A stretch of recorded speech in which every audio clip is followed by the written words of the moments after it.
Saudaraku yang dirahmati Allah, dalam perjalanan sejarah, banyak kisah yang Allah tunjukkan kepada kita agar menjadi pelajaran dan cermin kehidupan.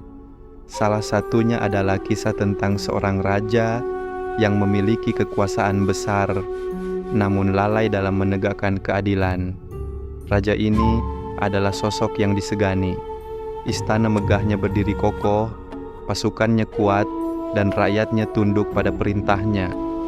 Namun, di balik semua itu, ada kelemahan besar yang membuat pemerintahannya goyah. Ia sering mengambil keputusan tanpa bukti yang jelas, dan sering menghukum rakyatnya tanpa memberi kesempatan untuk membela diri. Suatu hari, datanglah seorang rakyat kecil ke hadapan sang raja. Ia dituduh melakukan pengkhianatan. Tanpa ada saksi, tanpa ada bukti yang kuat, tuduhan itu langsung dipercaya oleh raja. Rakyat kecil itu bergetar di hadapan singgasana megah. Dengan suara lirih ia berkata, "Wahai raja, aku tidak bersalah. Demi Allah yang maha mengetahui segala yang tersembunyi, aku tidak melakukan pengkhianatan yang dituduhkan kepadaku. Mohon dengarkan penjelasanku." Namun sang raja dengan wajah penuh amarah menolak mendengar pembelaan itu. Ia hanya berpegang pada desas-desus dan laporan yang tidak jelas. Dengan sombong ia berkata, "Cukup, aku tidak butuh alasanmu.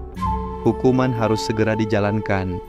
Maka rakyat kecil itu pun dijatuhi hukuman yang berat. Ia keluar dari istana dengan hati hancur, penuh luka, dan penuh doa yang terucap dalam kesedihan. Di malam yang sunyi, rakyat kecil itu bersujud kepada Allah. Air matanya jatuh membasahi bumi, dan ia berdoa dengan sepenuh hati, "Ya Allah, Engkau maha adil, sementara aku dizalimi oleh seorang pemimpin yang semena-mena. Jika aku benar-benar bersalah, maka hukumlah aku dengan keadilan-Mu. Tetapi jika aku tidak bersalah, maka tunjukkanlah kuasa-Mu pada pemimpin yang menzalimiku, agar ia tahu bahwa kekuasaan sejati hanya milik-Mu." Doa itu naik ke langit. Malaikat mencatat, dan Allah, Rabb yang maha mendengar doa orang yang teraniaya, tidak pernah menolak permohonan hambanya. Tak lama setelah itu, kerajaan sang raja diguncang, bukan oleh musuh dari luar, melainkan oleh kegelisahan dari dalam. Pasukannya mulai tidak patuh. Rakyat mulai berbisik-bisik, merasa ketidakadilan semakin merajalela. Satu demi satu kepercayaan kepada sang raja runtuh. Ia dihantui keresahan karena menyadari bahwa keputusan-keputusan zalimnya membuat rakyat menderita. Hingga akhirnya sebuah pemberontakan besar meletus. Rakyat yang dulu tunduk kini bangkit menentangnya. Sang raja yang pernah merasa tak terkalahkan kini kehilangan tahtanya. Ia terpaksa melarikan diri, bersembunyi dari amarah rakyat yang pernah ia sakiti.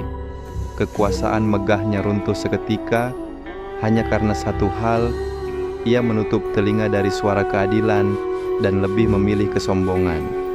Saudaraku, kisah ini mengajarkan kepada kita bahwa seorang pemimpin yang menghukum tanpa bukti, yang bertindak tanpa keadilan, tidak akan pernah langgeng kekuasaannya. Rasulullah telah bersabda, "Sesungguhnya orang-orang yang berlaku adil di sisi Allah akan ditempatkan di mimbar-mimbar dari cahaya.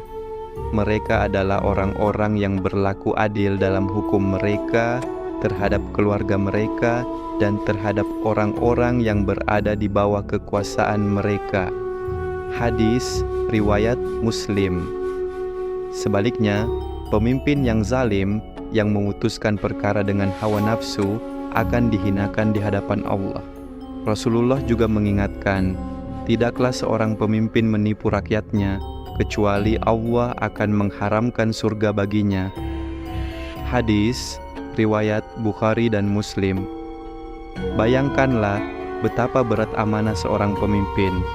Tugasnya bukan hanya mengatur, tetapi juga memastikan setiap keputusan dibangun di atas keadilan.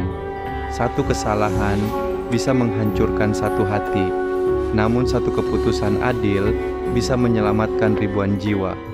Saudaraku, kisah raja ini adalah cermin bagi kita semua, bukan hanya bagi para pemimpin negara, tetapi juga bagi kita yang menjadi pemimpin dalam lingkup kecil, di rumah tangga, di tempat kerja, atau di masyarakat.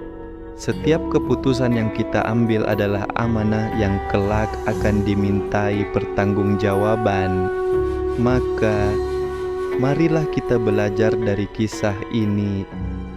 Janganlah kita terburu-buru menghukum orang lain tanpa bukti. Jangan biarkan prasangka dan emosi mengalahkan kebenaran.